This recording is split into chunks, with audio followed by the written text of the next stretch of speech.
निर्मल जल और सूखी भूमि पर कराएगा होगा। ये 44 का दिन जो कर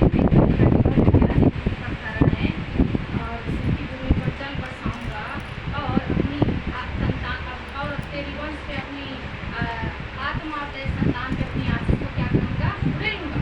यहोवा अपने वायदे को पूरा करने वाला है और वो हर एक वायदे को पूरा करेगा। वो आशीष देगा, जब वो बोला है तो 100% हमारे जीवन में आशीष आएगा। परमेश्वर बोला कि मैं तुम्हारे वंश को अपनी संतान अपनी आत्मा और तेरे संतान पे अपनी आशीष को क्या करूंगा, उड़ेलूंगा।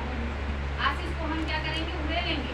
तो जब हम विश्वास करते हैं कि परमेश्वर बोला कि हम तुम्हारे जीवन में आशीष को देंगे और आशीष को उड़ेलेंगे, तो क्या है, वो 100% हमारे जीवन में उस आशीष को उड़ेलेंगे,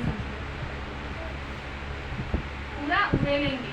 ठीक है, लेकिन जब हमको विश्वास नहीं है, क्योंकि परमेश्वर बोला विश्वास कहाँ से आता है, सुनने से, और सुनना कहाँ से होता है, परमेश्वर के वचन से।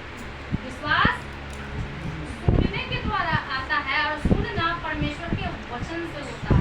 जब हम परमेश्वर के वचन को गहराई से नहीं सुनेंगे, जब हम परमेश्वर के वचन को अच्छे से अपने जीवन में नहीं रिलीज करेंगे, तब तक हमारे जीवन में वो काम नहीं करेगा, क्योंकि वो यीशु मसीह के नाम से हमारे जीवन में रिलीज करना पड़ता है, वचन पे विश्वास